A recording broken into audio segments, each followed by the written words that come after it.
Boa tarde, tudo bem? Obrigado aí pela presença. Prazer estar aqui com vocês. Eu recebi seu currículo, eu tive enorme dificuldade de resumi-lo.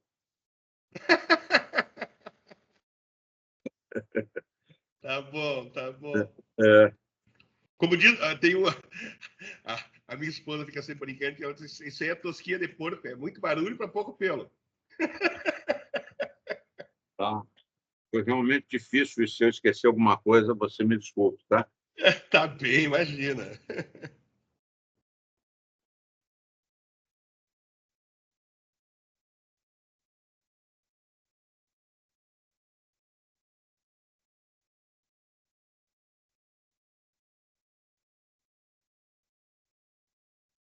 Vamos aguardar. Não, tranquilo, tá? Tá cedo aí.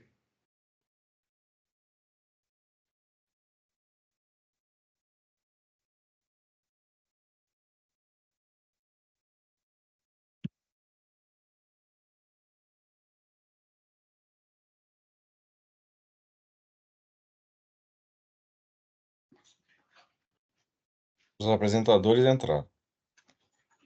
Olá, Sena, como vai? Opa, tudo bem? Tudo bem? Carlos Klein, boa tarde, obrigado pela disponibilidade de estar aqui. Nosso amigo Mamed, velho companheiro também presente, obrigado pela presença. Eu vou repetir o que eu falei para o Luiz Afonso, Klein. É a dificuldade que eu tive de resumir seu currículo, sabe? Foi, se eu vou aqui citá-lo, se eu esquecer de alguma coisa, eu vou pedir para você me perdoar. Está me ouvindo? Estou Está me ouvindo. ouvindo? Boa tarde a todos, obrigado. O currículo pode até pular. Se tu fores puxar o do Sena, que até sai tudo que ele já fez e o que já estudou, vai preencher todo o tempo aí. Pode pular essa parte. Minha parte não tem problema nenhum. Sabe como é que a gente chama aqui no Rio Grande do Sul essas coisas, né? É tosquia de porco. É muito barulho para pouco pelo.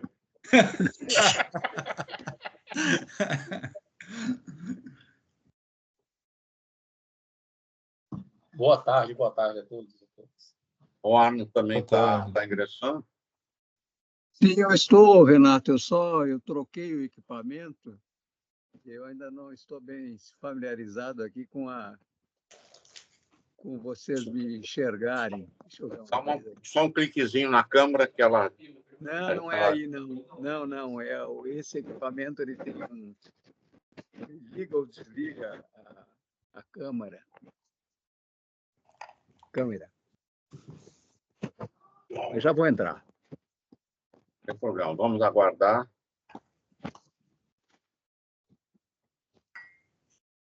Mantelli.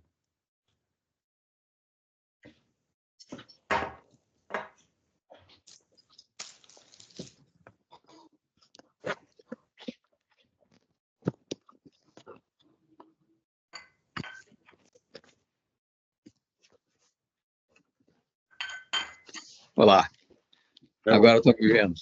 Meu velho amigo Arno, que bom revê-lo. Igualmente, prazer revê-lo. Mantelli. Boa tarde, Voltaire, Arno, professor Sena, Mamed, tá todo.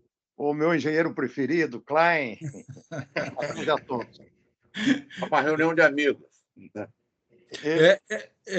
Renato, é que por casualidade, pelo menos eu, o Mamed e o nosso estagiário preferido aí, o William Mantelli, hoje pela manhã já tivemos numa outra. Eu te confesso, nem sabia quem rever os amigos nessa agora também.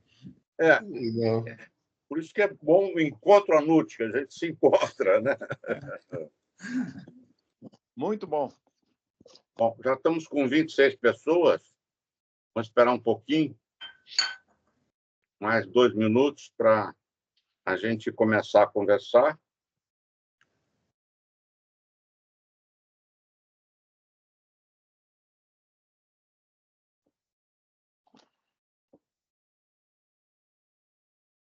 Seus almoços já retomaram, Mantelli? Não, nosso restaurante lá tá. Agora está com acesso, mas até poucos dias não tinha acesso, né? Ah, claro, claro. Tem que marcar uma agora para melhorar um pouco mais. Aí vamos ver quem sobrou aí da história toda.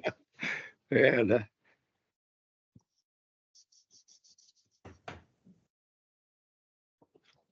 Ainda, para nós, né? Não caiu a ficha ainda. Está caindo aos poucos, né? Quanto mais você vai examinar as coisas ali, meu Deus do céu.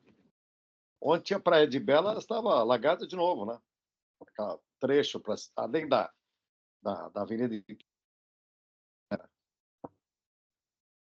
Bom, nós já estamos com praticamente 30 pessoas e, em respeito à hora dos presentes, eu, como diretor da NUT, estou abrindo esse evento.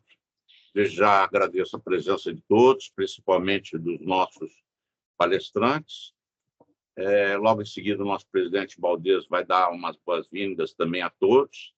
A motivação do encontro de hoje é a calamidade ocorrida no Rio Grande do Sul, decorrente das chuvas, e o colapso dos sistemas de proteção da capital e de diversas cidades.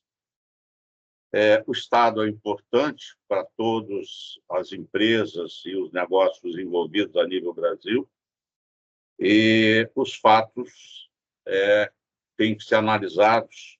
Hoje, tudo foi amplamente divulgado na empresa, mas a ideia é que hoje a gente focar nas questões da logística, dando um panorama da situação ocorrida, e também pensar futuro, quais são as soluções, porque eu acho que muita coisa vai mudar.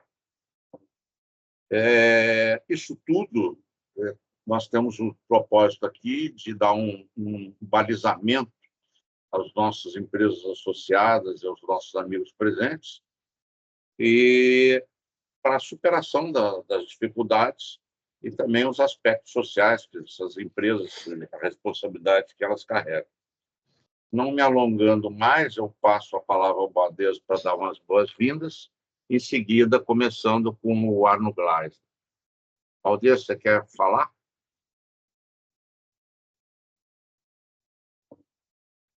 Alô? Está me ouvindo, Renato? Estamos. Minuto aí, um minuto.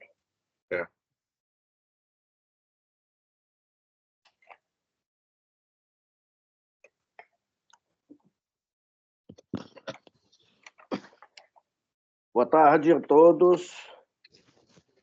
Aqui eu só vejo fera na minha frente, de forma que estou assim, muito feliz por Renato ter conseguido reunir esse time aí. Quero dar esse abraço ao Luiz Afonso, aí, nosso eterno diretor aqui da NTT. Eu conheci aqui em Brasília. O Mantelli é o nosso guru, portanto, ele não precisa de apresentações. Estagiário, O Arno estagiário. O grande amigo do grande amigo nosso da NUT, o Faye, né? Que estava convidado também, não sei se ele está presente aí. O Arno, obrigado. O Sérgio Klein, o Mamed e todos os outros. Estou vendo aqui também o Leandro Bustamante, também nosso companheiro aqui da entidade. Bom, o Renato explicou o propósito. Nós temos esse encontro praticamente uma vez por mês. A gente escolhe um tema, já fizemos reforma tributária, já fizemos uma série de outros temas, e a gente convida um especialista, dois, e apresenta o tema e atualiza as nossas empresas associadas sobre aquele tema. E ninguém melhor do que vocês que estão vivendo esse grave problema lá no Rio Grande. Eu acabei de começar com a Alessandra, e ela me deu aqui um de acordo em relação... Alguém está com o microfone aberto. O microfone está aberto. Ela pediu para Bom, tomara que não fale alguma Entregar coisa o que não... Voltaire aí, ó. Exatamente. Tá? Mas, tá, pessoal, então eu só vou pedir 1000 perdões a vocês, é porque coincidiu com aqui uma reunião no TCU sobre o Porto de Santos, não sei se vocês estão sabendo, sobre aquele arrendamento lá do STS 10, e discutir aqui concorrência e assim por diante. De forma que o Renato vai conduzir aí a reunião, depois ele me coloca. Eu só quero pedir, agradecer muito a vocês, tá, por disporem a fazer essa apresentação aí para nós. Tá bom? Muito obrigado e prazer em vê-los. Renato, pode assumir aí. Devido ao pouco tempo que temos, vamos passar o Arno Gleiser, que é atual vice-presidente da Federação das Câmaras de Comércio Exterior e do Sindicato do Comércio Atacadista e Produtos Químicos do Rio Grande do Sul, formado, em Engenharia Química pela URGS, fez outras diversas pós-graduações em instituições nacionais e internacionais. Tem larga experiência profissional em empresas do setor químico, onde teve na Alquímica e na Farmaquímica de 64 a 2000. Foi diretor da Associação Brasileira de Química de 1980 a 2005. Nessa trajetória, se dedicou e muito se voltou para o comércio exterior, tendo sido dirigente da FEComércio e do Senac do Rio Grande do Sul. Arno, por favor, com a palavra.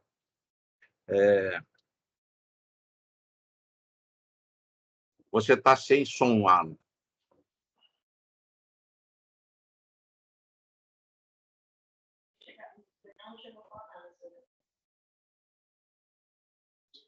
Recuperou o som? Você continua sem som.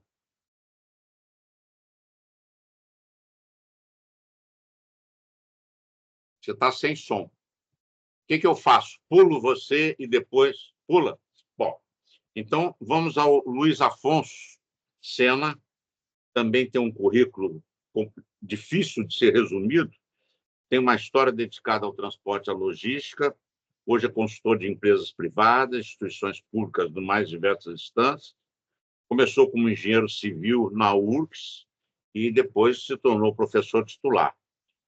Mestre em transporte, fez depois mestrado pela COP da Universidade do Rio de Janeiro, PhD em transporte pela Universidade de Leeds e ainda pós-doutorado pela Universidade de Oxford, ambas na Inglaterra, de educação executiva em Harvard. Exerceu importantes cargos como consultor do Banco Mundial, conselheiro-presidente da Associação Reguladora do Estado do Rio Grande do Sul, diretor da ANTT, secretário de Mobilidade Urbana de Porto Alegre, coordenador do Plano Estadual de Logística e Transporte UPEL do Rio Grande do Sul e autor de 2 dos livros Rodovias Autossustentadas, Desafio do Século XXI, Economia e Planejamento de Transportes e milhares de artigos de revistas brasileiras. Obrigado pela presença. A palavra é sua, Luiz Afonso. Nós vamos fazer... Voltou o Arno. Agora, Renato. Voltou o Arno. Você quer abrir, Arno? Então, sim, eu acho que sim. Tá, abre, Arno. Então, né? abre para ficar nossa... Tá Nós bem. vamos dar, dado o tempo de 15 a 20 minutos cada palestrante, depois a gente abre para... Christian, eu vou pedir para você mandar para o e-mail do Vicente Abate, ele está frito para entrar no encontro, não está conseguindo. Vou pedir sua ajuda. Obrigado. Vamos lá, então. Então, boa tarde. Eu vou abordar o assunto sob o ponto de vista do comércio atacadista e do comércio exterior, que são as áreas em que eu atuo. O comércio atacadista ele recebe seus insumos de fabricantes, tanto do estado do Rio Grande do Sul como de outros estados, e entrega, normalmente, na maior parte, no próprio Rio Grande do Sul, de uma maneira pulverizada. Já o comércio exterior recebe seus insumos também importados ou de outros estados e internamente, e exporta, basicamente pelo Porto de Rio Grande, ou pelos portos de Santa Catarina, ou ainda, caso via aérea, ou diretamente por Porto Alegre, agora não, mas por Campinas ou Guarulhos. Então, em princípio, eu diria que sofremos um desastre no Rio Grande do Sul, mas estamos em recuperação. E em alguns modais já quase que de forma normal. Começando pelo modal aéreo, acho que vocês sabem que o aeroporto de Porto Alegre só vai voltar a operar em dezembro. E os aeroportos do interior, eles realmente são insignificantes do ponto de vista de carga. Então, nós vamos retomar aquilo que já era feito, ou seja, embarques ou recebimento de mercadorias de via aérea que vêm ou vão de Guarulhos e Campinas para a exportação e importação. O modal hidroviário, esse realmente sofreu muito e ainda está sofrendo, terminais inundados, mas alguns já retomando. O Mantelli pode me confirmar depois, mas eu creio que Santa Cruz e Pelotas já estão funcionando, portanto, é uma parte considerável das cargas que já estão sendo transportadas por esses terminais. Quanto ao modal ferroviário, a situação é bem complicada, porque só um dos ramais, que é o ramal Santa Cruz, não, Cruz Alta, perdão, Cruz Alta, Rio Grande, está operando. Os demais não estão operando e realmente isso vai demorar, é uma questão demorada e de muitos custos, e provavelmente vai também significar uma negociação com a concessionária, que é a Rumo. Já o modal, o Porto de Rio Grande está funcionando normalmente, inclusive nos seus acessos. Já que nós estamos falando de situação e não apenas aquilo que foi causado pela inundação, no Porto de Rio Grande nós temos um desequilíbrio nos containers, ou seja, o Rio Grande do Sul exporta mais cargas em containers do que recebe. Então, ele precisa receber também terminais vazios, e isso está acontecendo como sempre aconteceu. Esses containers vazios vêm por navio também, a maioria de Buenos Aires, do Porto de Buenos Aires. Vale também lembrar que nós teremos uma redução de oferta de navios, porque um dos serviços Ásia-América do Sul deixou de operar. Isso representa mais ou menos um pouco mais de 10% dos navios que demandam esse porto. Mas também não é um desastre. O modal mais importante, do ponto de vista de carga, e voltando àquilo que é a área em que eu atuo, que é o atacado e o comércio exterior, o modal de rodoviário, ele representa 68% das cargas do Rio Grande do Sul. Bem,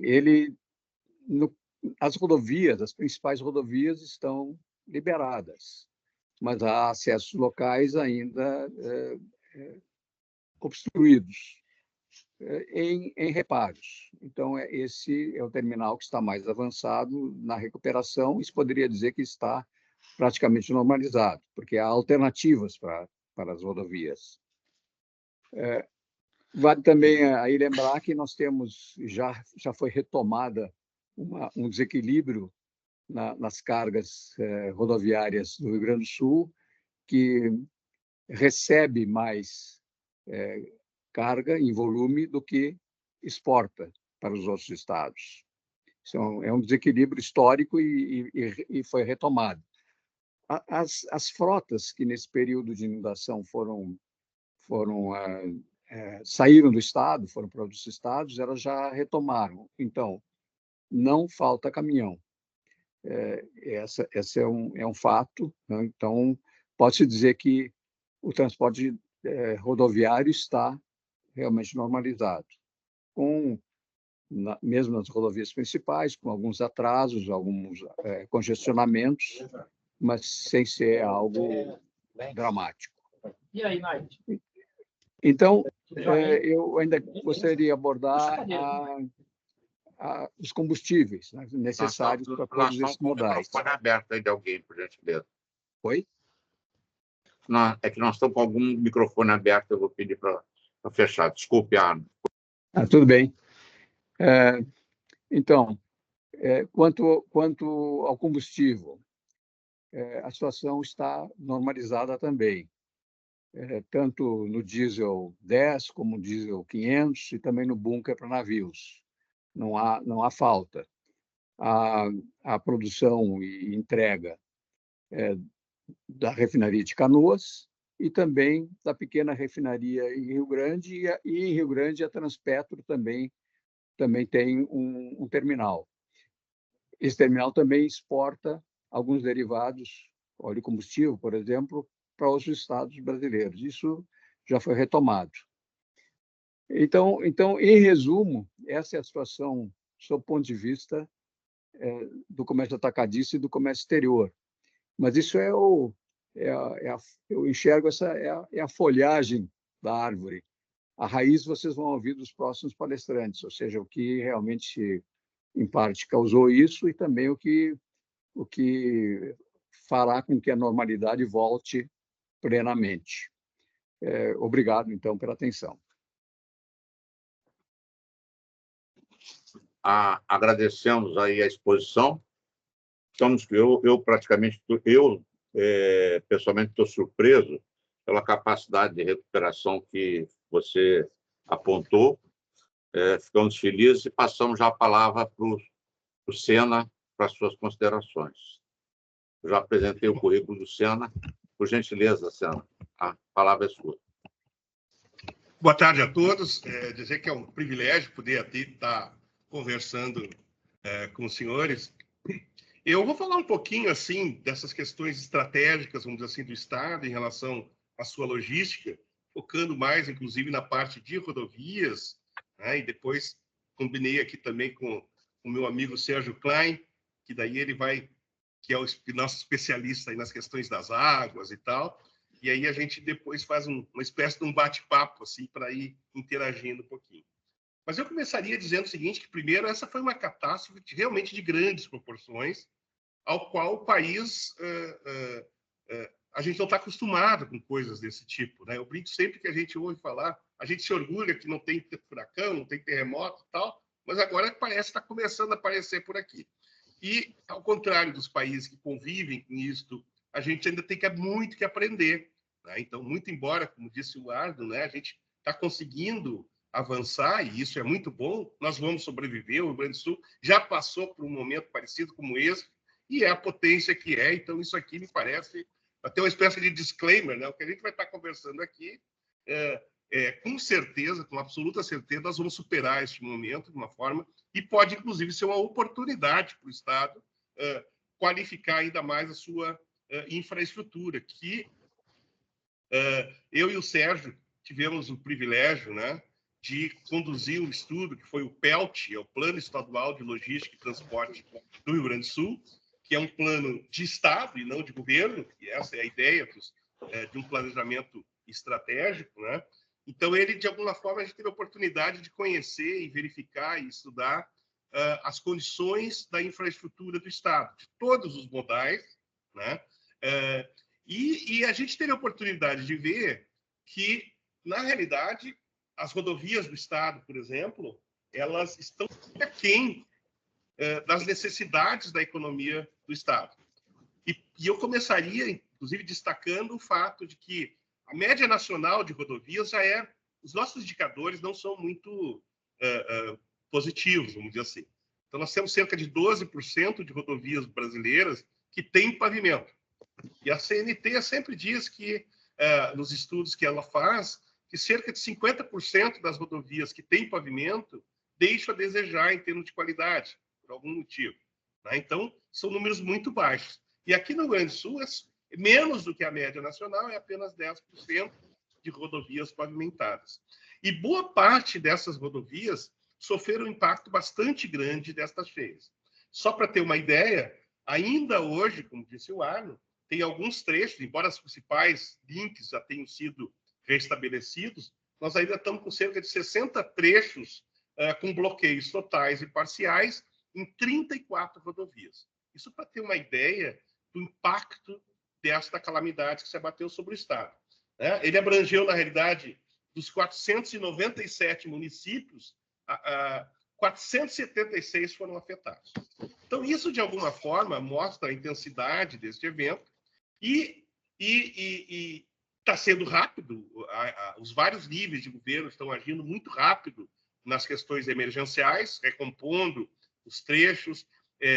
O próprio Exército está ajudando na recomposição de pontes, etc. Mas a gente tem um desafio muito grande pela frente. Primeiro, que a gente agora está diante do que a gente está chamando de novo normal, né? Ou seja, nós estamos com uma mudança de paradigmas. Então, nós temos pontes, por exemplo, aqui no Estado, e isso é um cenário nacional. Isso aí, tudo que a gente disser aqui, na realidade, vale para o país como um todo. Então, nós temos pontes que estão em cotas inundáveis, nós temos uma falta crônica de manutenção, e isso vale para todos os entes, as rodovias municipais, as rodovias estaduais, as rodovias federais, que carecem de manutenção.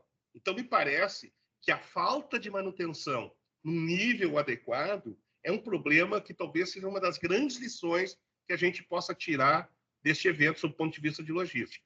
Por quê? Porque, assim como as cotas, por exemplo, de pontes, estavam, de certa forma, abaixo, nós tivemos alguns problemas também por falta de dragagem nos rios, o Sérgio depois pode falar bem mais do que isso, que impacta, essa falta de dragagem impacta também, e eu consultei alguns amigos da universidade, colegas especialistas, né, e um deles me alertava que parte das pontes que foram levadas pelas cheias foi porque a seção que fica embaixo da ponte estava alterada. Por quê? Por falta de manutenção do sistema. Então, ou teve algum problema de dragagem, ou teve algum problema, ele me citou algum exemplo, de que tem árvores, eventualmente, embaixo de pontes. Obviamente, se a seção for reduzida, a pressão da água sobre a ponte acaba, obviamente, prejudicando o funcionamento e levando pontes, cabeceiras de pontes e assim por diante. Então, isto é algo que nós vamos ter que rever, e essa é uma lição inicial que eu diria. A outra questão que eu acho que é extremamente importante diz respeito à questão dos financiamentos, né? Então, hoje a gente vai receber agora, o Estado vai receber muitos recursos, muito dinheiro mesmo, né? Isso todo mundo está falando, dos vários níveis. Eu mesmo tenho conversado com organismos internacionais, estou disposto a colocar. Enfim, a grande questão, eventualmente, é que a gente tem uma carência de projetos. Isso é uma questão nacional também. Então, olha que paradoxo.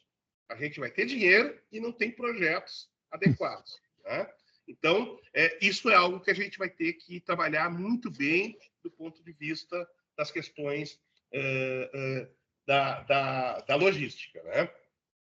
Bom, ao mesmo tempo, nós temos também a questão de que alguns danos que foram causados, eles são, vamos dizer assim, de curto prazo. Então, o pessoal vai lá, vai fazer alguns reparos e a gente consegue recuperar e a via está trafegável de novo. Mas tem alguns efeitos que vão ser de médio e longo prazo. Então, por exemplo, base e a subbase de algumas dessas rodovias, ela acabou sendo afetada, né? Há uma desagregação dos aglomerados ali, que constituem a base e a subbase das rodovias, e isso significa que os efeitos disso vão aparecer daqui a alguns meses, não agora, né? Então, a gente vai ter que estar preparado para esse tipo de intervenção. É óbvio que nas rodovias concedidas, isso é mais fácil, né? São problemas que são sanáveis de forma mais rápida, inclusive, e muito mais fácil. Já nas rodovias que estão sob controle público, quer sejam as municipais, as estaduais ou as federais, aí já entra num sistema um pouquinho mais complexo. A minha grande preocupação hoje nem é tanto com as rodovias federais e as estaduais, mas sim mais com as municipais. Porque as vias vicinais, que de onde sai a produção primária, aquela coisa toda, talvez fique por muito mais tempo, e a gente sabe da incapacidade dos municípios de disporem de recursos necessários para fazer minimamente esta manutenção da qualidade das vias, né? Bom, então isso mais ou menos nessas questões, assim, nossa primeira rodada aí sobre as questões de rodovias. E para complementar essa primeira rodada, eu falaria também um pouquinho, bem brevemente, até porque o Arno já abordou, a questão do aeroporto, tá? Então, a data de volta à operação do aeroporto, que inicialmente, logo no início, eu absolutamente otimista que seria para maio, depois não vai ser maio, vai ser julho, não, aí é setembro, ou seja, e agora nós já estamos em dezembro, né? Eu também tive a oportunidade, até casualmente, um programa fantástico lá me contactou há umas 3 semanas, eu participei lá do programa, e eu também fui me certificar com alguns colegas de questões bem mais técnicas, como, por exemplo, fundações lá, e o que o pessoal tinha me dito, isso ainda não está na imprensa, né? Mas o que o pessoal, os técnicos tinham me dito, e eu também consultei a própria Fraport, até para não errar, porque o pessoal estava muito otimista com o retorno de tudo aí da vida do Estado, né? Econômica do Estado, e a própria Fraport também dizia que não, antes do Natal, esquece, não vai acontecer nada. O impacto disso é muito grande, porque agora a gente está com uma solução temporária, emergencial, que obviamente não atende às necessidades plenas da economia do Estado, né? Quer seja o nível de passageiros, movimentação de carga, etc. Né? E isso nós estamos falando aí um impacto muito importante na economia do Estado. Então, antes do final do ano, acho que dificilmente vamos ter a operação a pleno do nosso aeroporto, né? E para complementar essa minha fala aqui inicial, eu diria o seguinte: hoje a gente está pensando em projetos alternativos para o aeroporto, e estão surgindo alguns projetos que eu acho que a gente tem que ter muito cuidado agora, né? Que são alguns projetos mágicos, vamos dizer assim. Então, por exemplo, a própria questão do aeroporto, o problema do aeroporto não foi o aeroporto. O problema do aeroporto foi que uma estrutura de proteção contra cheias que foi concebida, né, quando a palavra planejamento estava muito mais presente na vida do nosso país, muito mais do que hoje, diga de passagem, né? Então foi previsto um dique de 68 quilômetros de extensão, protegendo a região metropolitana da cidade, né? E eu sempre menciono isso. A palavra planejamento pressupõe estratégias que levem em conta as várias necessidades do país. E este projeto de proteção de diques aí, e o Sérgio pode falar muito mais, porque ele é um especialista sobre isso, mas eu queria destacar essa dimensão do planejamento. Ele juntou duas necessidades. Uma era proteger a região metropolitana de cheias, como a de 1941, então estabeleceu lá uma cota de 6 metros, né, acima do nível do rio lá, então a cidade deveria estar protegida, e simultaneamente a Freeway, que é uma das vias mais importantes aqui, ela passa em cima do dique. Então, era uma combinação de obra de prevenção de cheias com um projeto de transporte e logística. Então, este eu acho que é o grande desafio e a grande lição que nós tivemos que tirar aqui deste episódio aqui do Rio Grande do Sul, que, como eu disse, né, eu estava numa reunião ontem e eu dizia assim, puxa, eu fico imaginando que reuniões como essa aqui, elas aconteceram, certamente não foi via eu nem sei qual é que nós estamos usando aqui, a do Google, né, a nossa reunião. Então, não tinha Google, mas certamente os empresários, os engenheiros, técnicos reuniram para discutir o que nós vamos fazer e vamos tirar lições da enchente de 1941. E um dos produtos daquelas reuniões foi esse sistema de proteção contra cheias, né? Infelizmente, não teve a manutenção adequada, mas isso é uma outra questão que a gente pode depois conversar um pouco mais, se for o caso. Então, essa seria a minha primeira intervenção. Obrigado. Obrigado, Sena.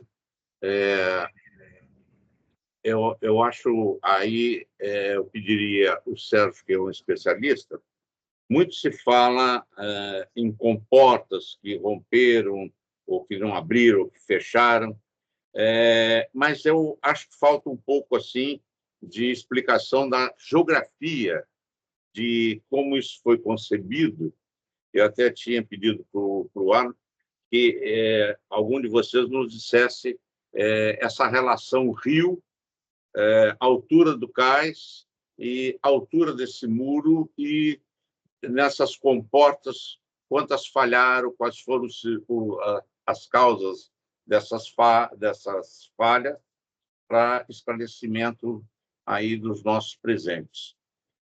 O Sérgio Klein também tem um currículo difícil de resumir, mas ele é atual diretor da ASK Participações, também engenheiro civil pela URGS, com extensões universitárias na Espanha e no Canadá. Esteve no Departamento Estadual de Portos, Rios e Canais e participou de inúmeros projetos de hidrovias no Rio Jacuí, Taquari, Caí, Sinos, Gravataí, Guaíba e Lagoas dos Patos. Em resumo, entende tudo de hidrovia do Estado. Foi consultor do GEIPOT, na hidrovia Paraná-Paraguai, consultor da CAF e foi coordenador brasileiro no projeto binacional de hidrovia Brasil-Uruguai. Foi gerente do BID, o Banco Interamericano, e do Banco do BIRD, para implantação e recuperação de diversas rodovias do Rio Grande do Sul. Foi diretor e secretário adjunto da Secretaria de Transporte do Rio Grande do Sul, diretor da Corsan.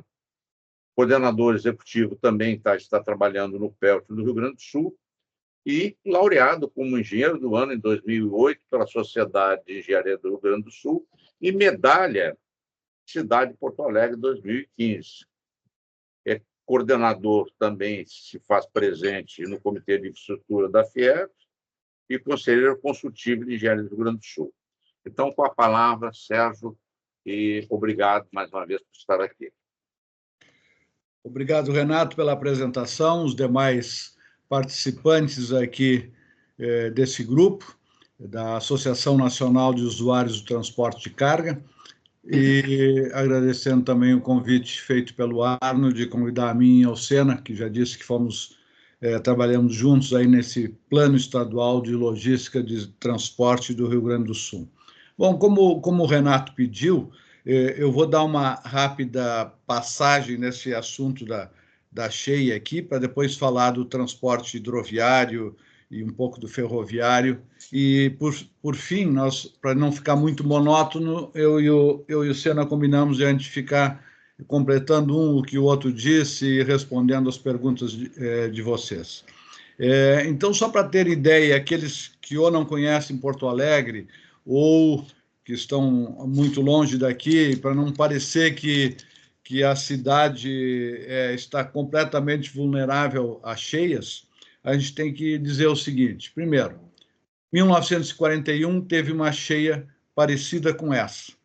Eu confesso que eu, como trabalhando na área, o próprio Mantelli aí, eu acho que, por ser um estagiário aí preferido e de longa data mexendo também com as águas, nós jamais imaginávamos que 41 voltasse, talvez a nossa geração não visse isso.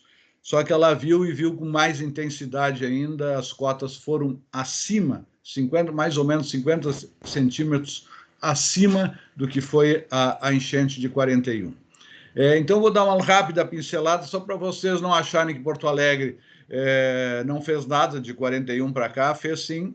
O governo federal, que tinha e que tem, através do artigo 21 da Constituição Federal, a obrigação de, nesses casos de grandes enchentes, grandes catástrofes climáticas, entrar em ação.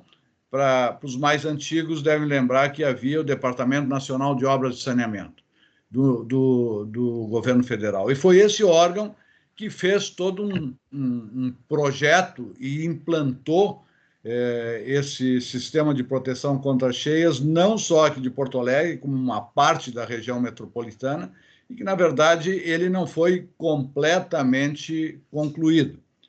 E ele teve, assim como o Sena já antecipou, tem partes que é um dique em que sobre ele corre uma parte do final da Freeway, início da Castelo Branco, para quem entra em Porto Alegre. Na continuidade tem o chamado Muro da Mauá, que é um muro de concreto de 3 metros de altura, que segue ao longo do Porto de Porto Alegre, na parte mais central aqui da cidade, depois segue em outra avenida ao longo da Orla, e assim ele contorna todo o Guaíba aqui na cidade, com essa cota mais 6, em relação a um 0, que sempre foi o 0 utilizado para fins das próprias dragagens das hidrovias, para a própria construção do porto de Porto Alegre, segue nessa cota mais 6, por essa extensão toda. A própria população às vezes não se dá conta, porque está circulando sobre essa rodovia ou sobre essa orla, não se dá conta que aquilo ali faz parte do sistema de proteção, e por isso que está naquela cota mais 6. Bom, mas e o que aconteceu? E daí, hoje, claro, no auge da crise está a famosa caça às bruxas, né? Todo mundo quer achar culpados. E seria, na minha opinião, muito ruim querer descarregar tudo no atual prefeito, né?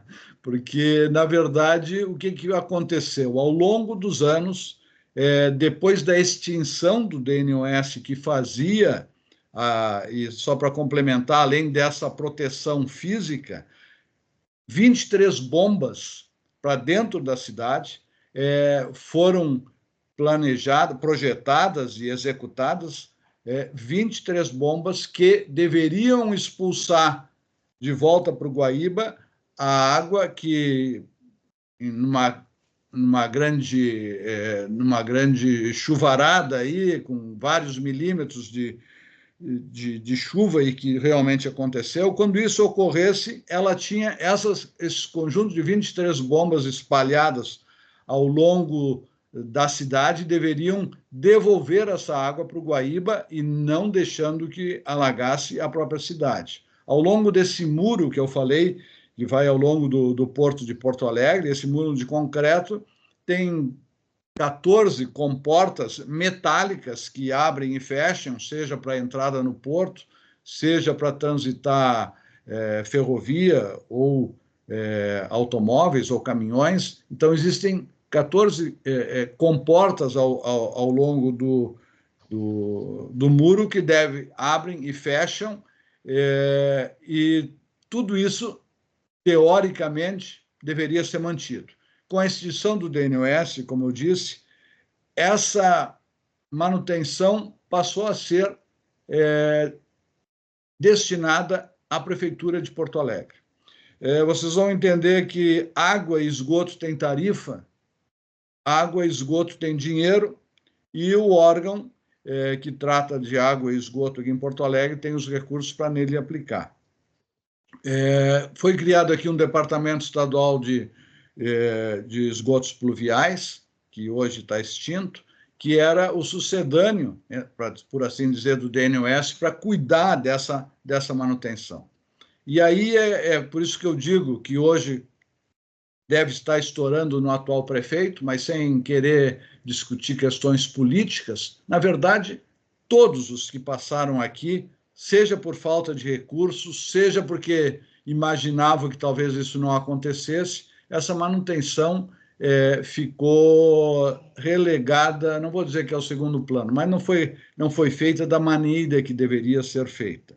E mesmo atualizações, isso aí é um plano de 50 anos, um projeto de 50 anos. Ao longo desses 50 anos, quantas bombas e sistemas elétricos de automação deveriam ter sido alterados e não o foram. Na verdade, então, quando teve essa tormenta aí ao longo de praticamente um mês inteiro, quantidade de chuva violenta, essas bombas começaram a não dar conta da expulsão dessa água para fora da cidade, isso que eu relatei, as 23 bombas, chegou uma situação de só terem 5 ou 6 funcionando, as outras, porque começaram a ser invadidas pela água, os controles elétricos, os quadros elétricos submersos, começaram a ter que ser desligados para não eletrocutar pessoas, habitantes que ainda estavam também dentro d'água. Então, foi um verdadeiro caos que aconteceu. Além disso, essas comportas que estão ao longo, que o Renato perguntou, e como é que funcionaram as comportas? Essas comportas ao longo do muro, muitas foram, ao invés de serem automatizadas, tiveram que ser empurradas, com pessoas empurrando as comportas para serem fechadas. A vedação não estava também adequada. Teve uma comporta que, inclusive, hoje se detecta, por ter olhado com mais profundidade agora, ela não estava estruturalmente preparada, talvez, para essa pressão de água, mas foi uma delas que tinha uma espessura menor do que essas que estão mais aqui no centro da cidade. Ela cedeu e acabou ali sendo um ponto de fuga dessa entrada de água que deveria estar sendo protegida. Se detectou também, e agora cada vez mais está se vendo, problemas nos diques, alturas dos diques que estão no entorno da cidade. Teve diques que extravasaram, ou seja, a água passou por cima desses diques. Foram encontradas muitas casas, inclusive, em cima dos diques. Para quem conhece Porto Alegre, aí tem a tal da Vila Dique, que em cima do dique tinha casas, e essas casas construídas como, né? Se há um dique, como é que tem casa em cima? Não poderia nunca ter se ligado água nem luz a essas cidades. Daí são temas que vêm de muitos anos, não é de agora, 30, 40 anos que se criaram essas situações aí. Pontos de fuga também no gasômetro, que é ali muito na parte central da cidade, que não houve uma vedação entre o muro, esse que eu falo da Mauá, com a própria construção do gasômetro, e por ali entrou muita água. Enfim, foram detectados 6 ou 7 pontos desse sistema de proteção físico, independente das bombas, que deixaram passar a água do Guaíba para dentro da cidade. E chegando ao ponto de que, como essas bombas não estavam expulsando a água de dentro da cidade para fora, daqui a pouco começou a inverter, vindo por essas calhas e saindo a água justamente nessas estações que tinham que mandar a água para fora do Guaíba. Estou sendo bastante sintético para vocês, porque isso aí eu perderia todos os meus 20 minutos só falando nesse sistema de proteção. Mas, ao fim e ao cabo, é isso que o Sena também falou. Nós vamos ter que fazer como fazem os países sérios, e acredito que agora, pelo trauma, pelo susto que todos levaram, acho que esse programa, não temos que sair do zero, existe o projeto, muita obra já foi feita, temos que fazer as correções devidas de todos esses diques que talvez tenham que aumentar a sua altura, essas bombas com sistemas mais adequados, mais modernos, de automação e de controles dos quadros elétricos, as próprias comportas dos muros serem movimentadas de uma forma automática e não com a força manual. Enfim, tem uma série de coisas para ser feitas, e precisa de muito recurso. Não será recurso somente da prefeitura, certamente deverá vir recursos federais para uma revisão desse sistema, e agora levar muito, mas muito a sério a questão de manutenção do sistema. Vocês sabem que países como o Japão e outros todos do mundo, vocês já devem ter visitado, sofrem tsunamis, sofrem terremotos, e tem lá o seu programa eu mesmo conheci New Orleans depois do Katrina. Foram obras fantásticas que foram feitas e são mantidas como deve ser feito. E eu parto do princípio que nós, inclusive, devemos ter aqui, fazer como outros países fazem, simulações de cheias. Num período de tantos em tantos anos, fazer com que esses motores, com todo esse sistema funcione como se fosse uma simulação de uma cheia, fazer as comportas do muro se movimentarem, fazer corredores de fuga para a população saber por onde deve fugir ou sair quando essas coisas começam a acontecer. Como eu disse, não vou seguir muito nessa linha. Depois, se quiserem perguntem, eu tento responder na medida do possível. Mas essa foi a situação. O Sena falou da parte ferroviária, falo eu agora um pouco da área hidroviária, que para o estado do Rio Grande do Sul, está aí o Mantelli, está aí o Mamed, que hoje ainda tivemos falando sobre o Mercosul Export. Nós, que somos do setor, gostaríamos que a hidrovia, dentro dessa logística de transporte, tivesse uma participação muito mais ativa no Rio Grande do Sul do que tem. Nós, diferente, por exemplo, do estado de São Paulo, que o Tietê corre para o sentido contrário do Porto de Santos, vai para o interior, nós temos a dádiva da natureza aqui de que os 5 rios navegáveis que chegam até o Guaíba, depois do Guaíba vão para a Lagoa dos Patos e acabam lá num porto marítimo do tamanho que é o Porto de Rio Grande, com todas essas condições favoráveis, que é uma dádiva geográfica que nós temos aqui, nós mesmo assim, nesse nosso levantamento do Plano Estadual de Logística de Transportes, continuando em TKUs, em toneladas quilômetros, tendo aproximadamente 3% dessa movimentação de carga. O ferroviário, 6%, o dutoviário e aeroviário juntos, 3%, e o rodoviário, 88%. Então, vejam vocês, nós com uma infraestrutura dessas, com essa quantidade de águas no sentido de utilização como hidrovias, temos somente 3% em TKUs da matriz de transporte do nosso estado. E isso é uma coisa que temos que, cada vez mais, fazer com que o Estado, independente de governo que esteja aqui, como política de Estado, as utilize melhor. O que aconteceu agora com a cheia? Realmente, tivemos, principalmente em questão portuária, tivemos problemas no Porto de Porto Alegre, que desde que a água cobriu a Copertina, ali na Corta mais 3, que é onde a água começa a extravasar, no cais do Porto de Porto Alegre, a partir daí ele parou de funcionar e está sem funcionar até o momento. O Porto de Pelotas teve paralisado por cerca de uns 15 dias, lá tem uma grande movimentação de madeira que vem lá de Pelotas para a CMPC, que é a fábrica de celulose aqui em Guaíba. Então, teve essa paralisação por um período, já reativou também, já está funcionando novamente a pleno, tanto trazendo madeira para cá, como levando celulose para Rio Grande. E o Porto de Rio Grande teve apenas cuidados maiores em função do grande aumento da correnteza, né? A praticagem passou a ter mais cuidados na movimentação dos navios, mas não teve, digamos assim, nenhum problema maior de paralisação.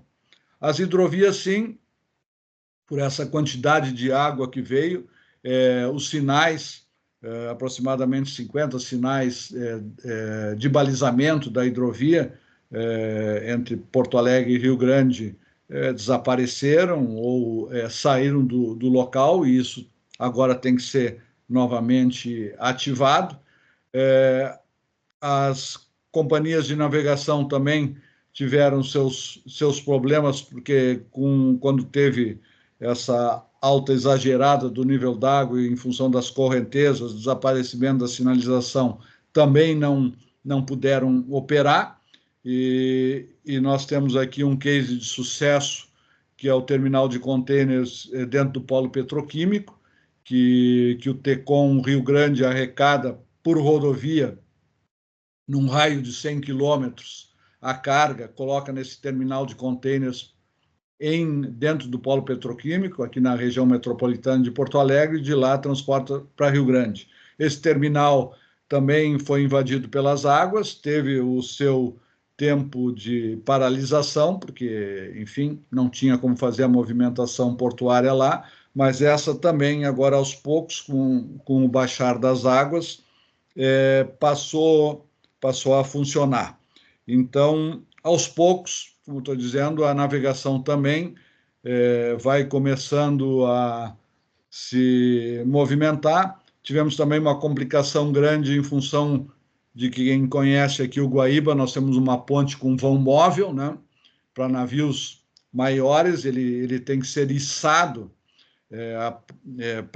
para que as grandes embarcações que vêm do polo ou que atendem no Rio Gravataí a parte de fertilizantes e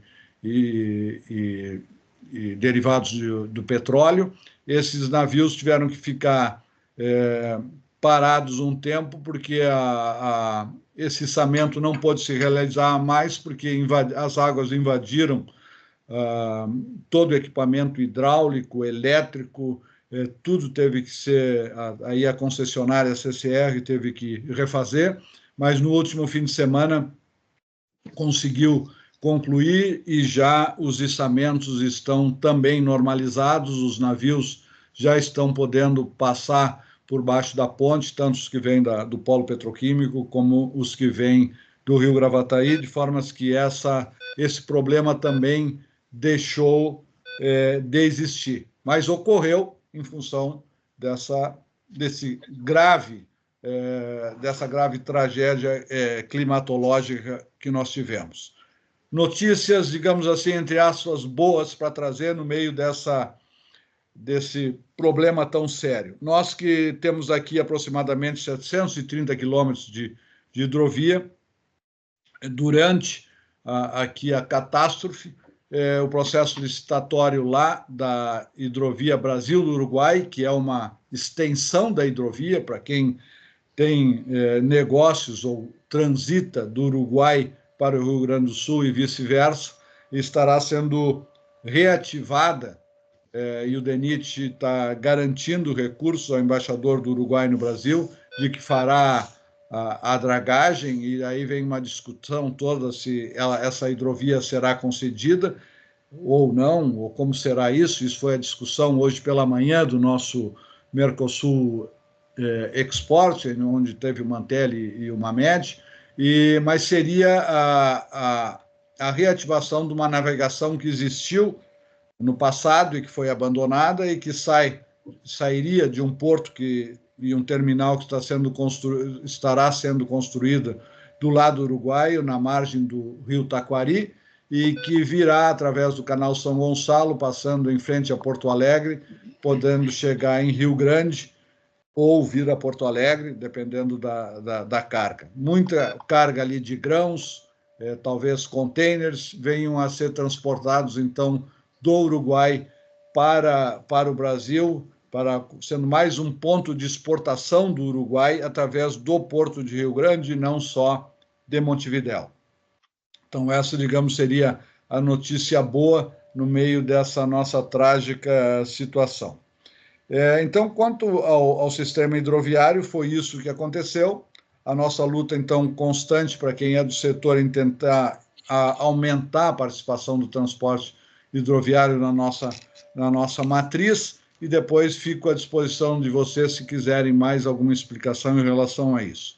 Quanto à questão ferroviária, que é o modal que fica faltando aí, nós estamos atualmente, junto com o Paraná e Santa Catarina, tentando, através de uma entidade chamada COSUD, juntando os esforços, como eu disse, Rio Grande do Sul, Santa Catarina e Paraná, para, nessa pretendida renovação da concessão da Rumos, da Malha Sul, ela que, de uma certa forma, deixou um pouco a desejar, principalmente no Rio Grande do Sul, onde quase metade da malha concedida de 3.159 quilômetros, praticamente a metade dessa quilometragem, em 1.653 quilômetros, foram desativados pela concessionária Rumos, o que causa aqui, principalmente no setor do agronegócio, também para as indústrias, mas causa uma certa preocupação numa antecipação da renovação, sem ficar muito claro, se é que for uma renovação antecipada e não um novo processo licitatório, de que sejam colocados muito claros os investimentos que devem ser feitos aqui na melhora não só da malha, da recuperação de muitas estradas férreas aí, mas também nas composições, na modernização da composição, principalmente dos produtos que vão a Rio Grande e lá são transferidos para cabotagem ou para navegação de longo curso. Então, isso é uma preocupação que nós, aqui o Rio Grande do Sul está tendo, junto com os outros dois estados, para reivindicar isso perante o governo federal. Além da Ferroeste, que a Fiergs, da qual eu, o Sena, aí participamos do grupo temático de logística, também a Fiergs está financiando aqui um estudo de viabilidade técnica e econômica para trazer a chamada Ferroeste, que sai lá do Mato Grosso do Sul, trazendo grãos, que já tem definido que virá até Chapecó, e a Fiergs está fazendo um estudo de viabilidade técnica e econômica para trazer de Chapecó até Passo Fundo, na chamada indústria da proteína, né? Porque viria o grão e voltaria esses produtos oriundos da indústria da proteína, que são as carnes não só de gado, mas suíno e avícola também. Então, isso basicamente é o que está ocorrendo na parte de Pela Cheia. Como já disse, eu não sei se foi o Arno, falou, Cruz Alta, Rio Grande, que está funcionando, mas aos poucos também, com a diminuição das águas aí, não teve tanto problema como teve nas rodovias. A extensão dos estragos foi muito maior no setor rodoviário, mas também no ferroviário não teve tanto esse problema de estrago das estradas férreas, mas isso também aos poucos está sendo reconstituído. Eu acho que, em linhas gerais, é isso, sobre os dois modais que eu fiquei de falar, e agora, dentro daquela ideia de fazer mais um bate-papo aí, eu fico à disposição para perguntas, e eu e o Sena aqui vamos tentar, junto com o Arno também, ir respondendo às curiosidades aí que, porventura, vocês tenham a respeito dessa trágica cheia que tivemos aqui no Rio Grande do Sul. Muito obrigado. Bem, obrigado pela excelente... eu vou pedir para o Arno ligar o microfone, está dando um pouco de... obrigado pela excelente exposição. Vocês estão ouvindo agora? Obrigado pela excelente exposição, eu acho que foi um panorama amplo, claro. Eu vou passar a palavra ao Mantelli para fazer algumas considerações. Uma observação, vamos dizer, muito da ANUT, que acompanha muito essa questão ferroviária. A concessão da Malha Sul foi uma verdadeira tragédia, de maneira geral. Desde o início, ela é absolutamente insatisfatória, então não é novidade nenhuma que ela agora, na cheia, tenha piorado, porque ela já era ruim, então ela só podia piorar. E está sendo muito difícil até para os órgãos planejadores, a NTT e outros, fazer uma concepção desse projeto que seria essa postergação contratual, que eu acho que essa altura do campeonato não cabe nem mais antecipação, seria uma prorrogação. Eu vou pedir depois para o pessoal vocês falarem um pouco, não só de Porto Alegre, mas do entorno, que o pessoal entendeu. Você deu uma aula sobre essa questão de diques e proteção da cidade, que muitos não conheciam, mas eu vou passar agora para o Mantelli falar um pouco só, porque nós queremos abrir para os demais. O Mantelli também tem um currículo vasto, é diretor-presidente da Associação de Hidrovia do Rio Grande do Sul, advogado formado pela URGS, diversas pós-graduações nacionais e internacionais, trabalhou em renomadas empresas multinacionais e, nessa sua passagem, vislumbrou a importância dos portos nos negócios e na exportação. Assim sendo, ele, com uma vocação muito idealista, se tornou um ícone na formulação e aprovação da Lei 8.630 de 93, onde nós fomos colegas de batalha nisso, e essa lei revolucionou a competitividade dos portos nacionais. Assim sendo, em seguida foi presidente da BTP por 18 anos, onde prossegue ainda como consultor, e, na época, também foi constituída uma comissão portos para a harmonização de todos os interesses, chegou a ter 60 entidades.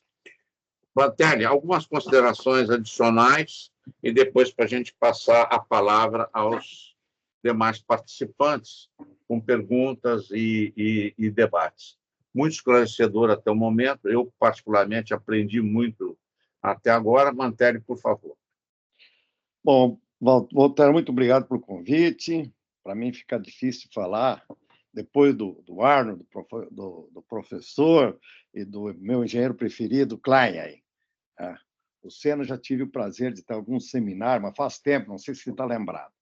Mas eu queria, quer dizer, pegar essa experiência toda que nós tivemos, principalmente a partir dessa tragédia, para a gente, e acho que a sociedade civil tem que reorientar seu rumo, sua forma de agir. Eu diria o seguinte, desde 93, quando saiu a Lei do Esporte, eu bati como a BTP, e depois como hidrovias, governo, todos os governos, falando com o governador. Pega o Colares para cá.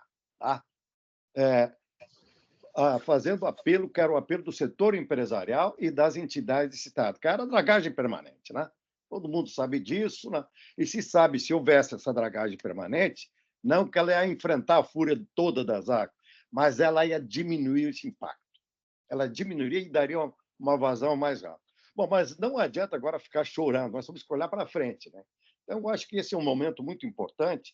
E eu me lembro da frase, acho que do Roberto Campos, que disse que o brasileiro teima e não aprender com a experiência. É o seguinte, qual é o país que mais sabe administrar, não é dominar, negociar com as águas? É a Holanda. A gente sabe os problemas, como é que eles resolveram, boa parte do território está abaixo do nível do mar. Por que não aprender com eles? Eles já estiveram várias vezes aqui e não foi dada a devida atenção, nem entabuladas negociações. Um outro grande exemplo, que muitos de vocês devem conhecer, é o Rio Tennessee. Lá era uma área alagada, em época de seca não se plantava nada, era uma terra infértil. Criaram lá uma agência autônoma, descentralizada, e agora é uma das regiões mais ricas. Aprenderam a lidar com as águas, né? E fizeram uma série de projetos. Então, eu vejo assim, daí falam para cá, falam para lá, vão buscar, aparecem aí vários escritórios, até escritório de advocacia está se oferecendo para resolver o problema aqui das águas. Eu acho que aí nós temos que aprender com quem sabe. Né? O meu amigo Bucinho, que vocês devem conhecer, ele me mandou uma frase do famoso Da Vinci, que era um gênio, né? Que ele dizia, quando tu for tratar com águas, quando tu for lidar com as águas, tu tem que ouvir primeiro a experiência e depois a razão. Certo? Então, é ciência, é trabalhar com técnica, é trabalhar com quem conhece. Mas deixem para dizer para vocês o seguinte, de que nós, nesse momento ali, então, corre para cá, corre para lá, mas eu acho que teve um grande exemplo. Esse exemplo foi dado pelo povo. Vocês viram que, tão logo deu o problema, saíram ali várias pessoas, gente até com mais de 70 anos, né? Jovens, com suas canoas, com seus jet skis, salvando as pessoas. Né? Houve uma ação muito forte da sociedade. Então, mostra que a sociedade, quando se une, ela enfrenta esses problemas. Eu acredito que esse é um grande problema, um enorme de um desafio, mas o Rio Grande do Sul teve um grande desafio também por parte das águas. Quem sabe, se lembra da história dos moles, né? Aquele mar de Rio Grande era um mar extremamente violento, que, segundo os especialistas, o pessoal da ex-capital do Brasil, Rio de Janeiro, vinham os almirantes, engenheiros, olhavam para aquele mar, né, era o chamado cemitério de navios, aquela entrada lá do Porto Rio Grande, e diziam, não, os gaúchos não podem ter porto, vão ter que ter em Santa Catarina ou Montevidéu, né? A chamada Barra de Abó. Mas os gaúchos se uniram, e todos se uniram e construíram o que eu acho que foi a grande epopeia gaúcha. Agora nós estamos perto também de construir a segunda epopeia gaúcha, que será reerguer esse Estado. Mas, para isso, gente, na minha visão, e pela experiência aí, eu tenho todos esses anos trabalhando nessa questão portuária, hidroviária, etc., né? A sociedade tem que se fortalecer. Ela tem que criar músculo. O Estado está muito forte. Todo o Estado. Estou falando do Estado do Rio Grande do Sul, porque aí, mas se estende também para todo o território nacional. A sociedade se apequenou. Hoje, tudo depende de tudo. Tudo tem que ter autorização. Eu cito exemplo. Lá, houve época, quando estava na BTP, que um terminal ia construir um banheiro. Para construir um banheiro, tinha que pedir amém para a ANTAC. Autorização para a ANTAC. Um município aqui, nosso, que deviam estar aproveitando os rios, explorando e ajudando a cuidar dos rios, se quiser usar a beira do barranco, lá do rio, né, tem que fazer um enorme de um processo, que é 1 ano ou mais. O professor Sena conhece bem Brasília, né? Então, gente, é a hora da sociedade, não estou estimulando uma revolução, muito pelo contrário, é o uso da cidadania. O Estado não pode ficar acima de nós, nem nós acima do Estado. Nós temos que ser parceiro. Agora, o Estado vai ter que ouvir as comunidades, vai ter que ouvir a sociedade. E para a gente fortalecer, quantas entidades só aqui no Estado nós temos? Tá? As federações, as entidades, a minha entidade, a Associação de Engenharia e outras tantas entidades. Então, nós temos que começar a juntar essas ideias e fazer o trabalho, a pressão, através dessas entidades. É assim que nós vamos moldar e construir esse Estado. Se nós vamos ficar só esperando o que vai acontecer, não vai resultar em nada. Eu só lembro outro fator que o Klein também acompanha.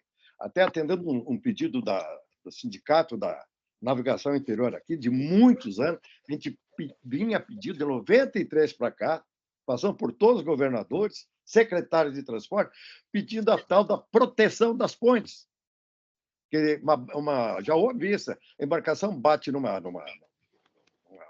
ponte, num pilar de ponte, pode provocar um sério prejuízo, não só para a embarcação, mas para a própria ponte. Há anos pedindo, pelo amor de Deus, né? E aí fica um jogo de empurra para cá, um jogo de empurra para lá, ninguém resolve. Por quê? Porque nós... Então, eu disse esse dia aí, no outro comentário, então, só pegando os culpados, como foi dito no início ali para o Klein, né? O prefeito... Eu vou pedir para você partir para o encerramento. Agora, qual é a responsabilidade da sociedade? Nós somos tão responsáveis quanto o Estado, ou quanto os prefeitos, porque a gente vê poluírem os rios. Quem passa aqui do lado do Gravataí, do Rio do Sino, estão matando esses 2 rios. E o que se faz? Todo mundo ninguém dá, é com o governo, Vai no governo, empurra para Brasília. Vai para Brasília, entra naqueles labirintos, né? Um joga para cá. Então, gente... Eu vou pedir para você ir para o finalizar, para a gente passar para as perguntas. Eu tenho um amigo, mas um censor. Ele já começou dizendo matéria, vai falar pouco. É que eu vou entregá-lo, viu? Ele foi testemunha da enchente de 41. Ele nadava lá. Bom, mas o meu apelo final, para pensar, para provocar os senhores, sei que os senhores pensam assim, gente, nós temos que criar mais músculos como sociedade civil, né, para apoiar o governo, né, para apoiar, para acompanhar e fiscalizar. E antes que o sobrevivente de 41 me corte a palavra de novo, muito obrigado, gente. Bom, obrigado. Desculpe, não estou cortando a palavra. Não, estou brincando. Somos amigos, que é isso? E o Vicente já quer se pronunciar. Vicente, por favor, é um prazer tê-lo aqui. E nós estamos muito satisfeitos que, desde o início, nós estamos com cerca de 40 pessoas, o assunto é apaixonante, todo mundo está presente. Vicente, por favor. Obrigado, muito obrigado, Renato. Agradeço a você e ao Valdez pela oportunidade. Eu queria inicialmente me solidarizar com a população do Rio Grande do Sul por essa tragédia que ainda está sendo vivenciada. Eu queria fazer um depoimento sobre a questão da Transurb. Eu tenho falado com o presidente Cláudio Cico, com o assessor Hernani Fagundes, e eles tiveram uma providência excepcional. No dia 3 de maio, que começou toda essa tragédia, eles conseguiram recolher todos os trens e colocá-los numa posição mais alta que não fosse interferir que a enchente não interferisse. Mas, lamentavelmente, alguns trens que estavam em manutenção acabaram sendo atingidos e agora eles têm que esperar baixarem as águas para poder fazer um movimento de reconstrução também, não só da via, naturalmente, mas também dos próprios trens. Seria essa a minha pequena contribuição. Queria parabenizar a todos os expositores anteriores e colocar a Bifer, como já coloquei para a Transurb, à disposição para qualquer eventualidade. Muito obrigado. Bom, queremos agora mais perguntas, mais pronunciamentos das empresas afetadas. Nós estamos aqui com vários associados e eu gostaria de, não só, quer dizer, muitos falam de Porto Alegre, mas nós temos também muitas empresas que têm relações com municípios próximos que foram afetados e que fizessem perguntas e considerações. Quem gostaria de falar?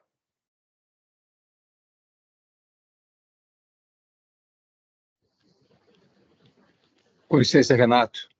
Eu fiz uma pergunta no chat para o Sena em relação à proposta dele de mais projetos. Como seria isso?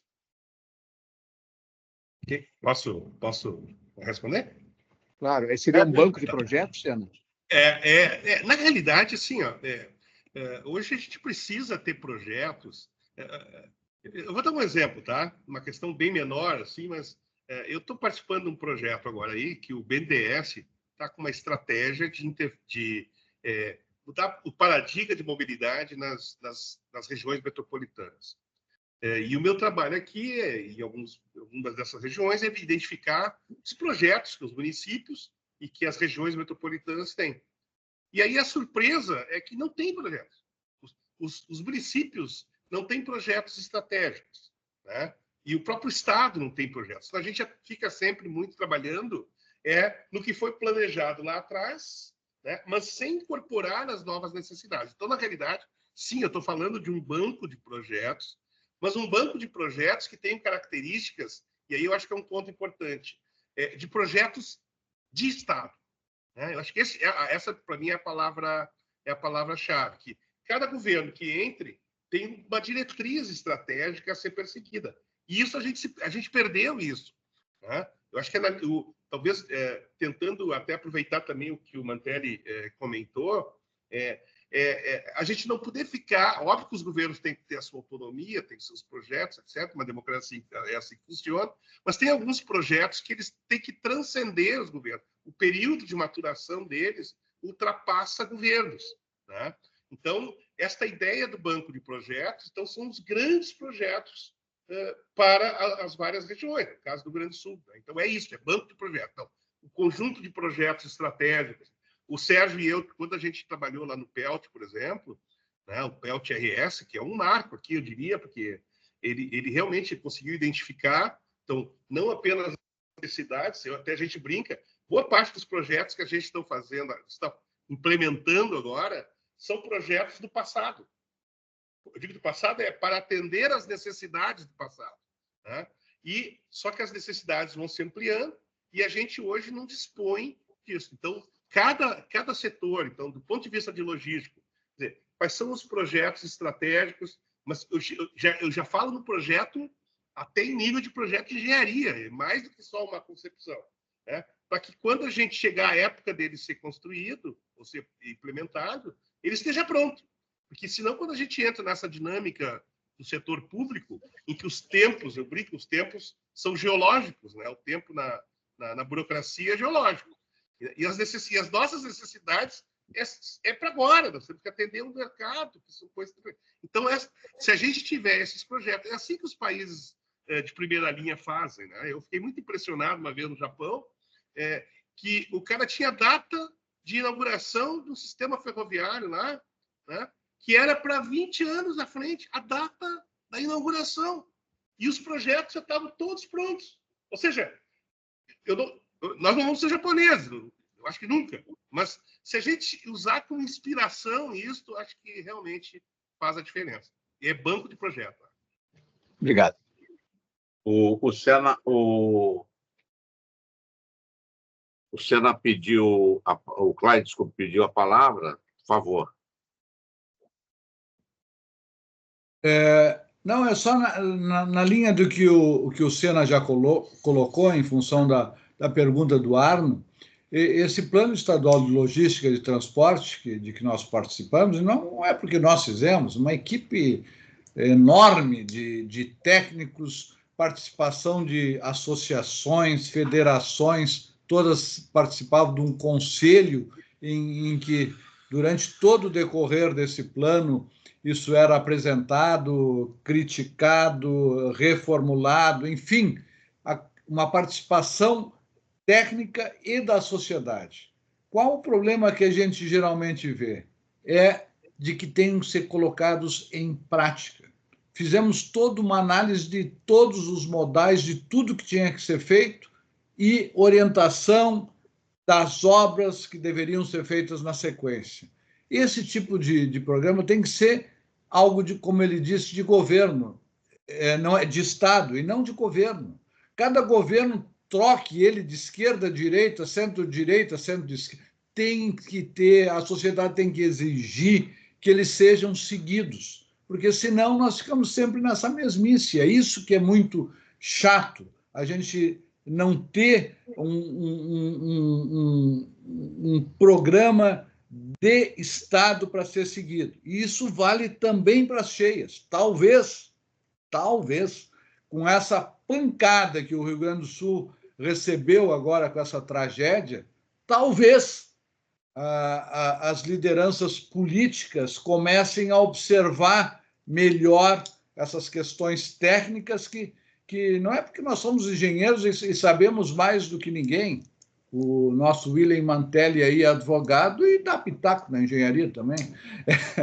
Mas, brincadeiras à parte, não é porque nós somos engenheiros que queremos que nós sabemos tudo sobre tudo. Na verdade, nós queremos que tenha um plano de Estado a ser seguido. E nessa questão da proteção das cheias, seja aqui as de Porto Alegre, região metropolitana, seja para o restante do Estado, ele tem que ser seguido. Senão, eu sempre uso uma frase que o Sena também gosta de usar nas apresentações. Tem um cara que tem um QI um pouquinho maior do que qualquer um de nós aí, o Einstein.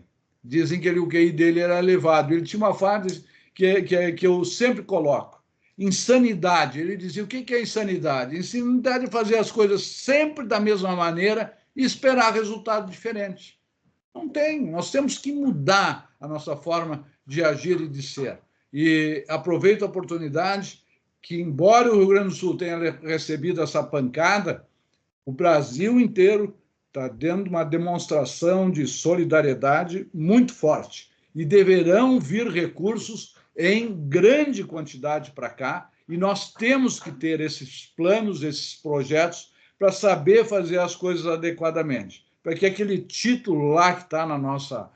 Aquele dizer que nós tanto nos orgulhamos do canto rio-grandense, que as nossas façanhas, que sirvam as nossas façanhas de modelo a toda a terra. Que essa pancada que a gente recebeu aqui sirva para os nossos políticos aí entenderem que as coisas devem ser feitas de uma forma técnica, com técnica adequada e levar isso em frente. Eu queria, obrigado, Glenn. Eu queria só fazer algumas lembranças na questão da captação de recursos. É verdade que o país carece de planejamento, mas as linhas gerais e algumas coisas, eu me lembro lá do Plano Nacional de Logística, lá da época do Perro Pato, lá em 2003 foi feita uma rearrumação daquilo, muita coisa que o GERPOT já tinha feito. Hoje nós temos um Plano Nacional de Logística e agora o governo está fazendo a nível, que ele chama de nível tático, os planos setoriais. Eu estou entendendo que o governo, até ao fazer esses planos setoriais, tenha conversado com vocês, né, o Klein, com o Sena, para buscar essas prioridades. O que a gente sente aqui, eu já sou móveis e utensílios da NUT há 20 anos, E quando a noite começou, o orçamento, até por distorções da inflação, o governo, antes do Plano Real, não havia capacidade de investir, mas a verdade é que nós, em 2003, estávamos com investimento zero na parte de infraestrutura e chegamos a ter um orçamento do Ministério do Transporte de 2 bilhões para investimento. De lá para cá, isso veio sendo reparado, chegou a ter 16 bilhões, até que entrou numa curva descendente novamente, e no ano passado chegamos a 6 bilhões, na época da crise. O ano passado, o orçamento, esse ano, é de 20 bilhões, e a verdade é que não há capacidade de gastar esse dinheiro. Quer dizer, nós não temos expertise, gestão para gastar esse dinheiro que, teoricamente, está aprovado pelo orçamento da União. Além dessa falta de expertise, que muito deve ser pela falta de projeto, o Brasil perdeu a capacidade de captação de recursos. Nós precisamos aí de minimamente uns 200 bilhões de reais para dar uma arrumada nesse sistema rodoviário e alguma coisa nas ferrovias, e muito se fala, mas a gente não consegue atrair dinheiro, nem do setor privado, nem exterior. Nós estamos com um fluxo de dinheiro muito aquém daquele que aconteceu em países que deram uma reviravolta, a exemplo da China. Mas eu não quero ficar aqui me alongando. O Leandro tem uma intervenção. Leandro, por gentileza, a sua palavra é sua. Obrigado, Renato, obrigado. Bom, primeiro, parabenizar o Arno, o Senna, o Klein, o Mantelli pelas falas, pelas apresentações. Obrigado por compartilhar conosco o conhecimento. Eu acho a ideia do banco de projetos e ser a coisa de Estado, acho que é algo... E ter a cobrança da sociedade, né? Acho que é algo fundamental. E isso é um problema que a gente não vê, infelizmente, não vemos só no Rio Grande do Sul.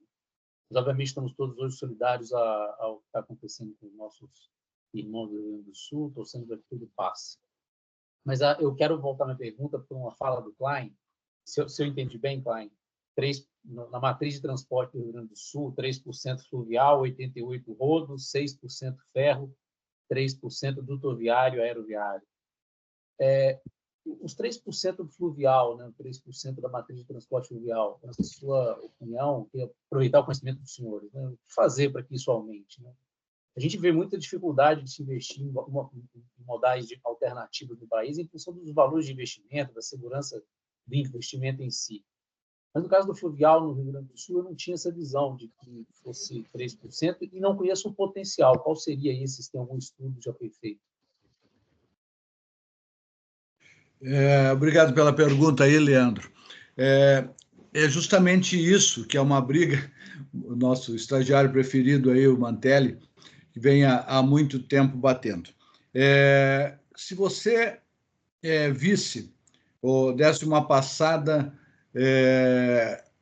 ali nos Estados Unidos, próximo a New Orleans, as hidrovias têm ao longo dela todos esses setores, não só de movimentação portuária, mas grandes indústrias, grandes produtores ao longo das hidrovias. Nós, aqui no Rio Grande do Sul, temos dificuldades até por questões ambientais de colocar ao longo das hidrovias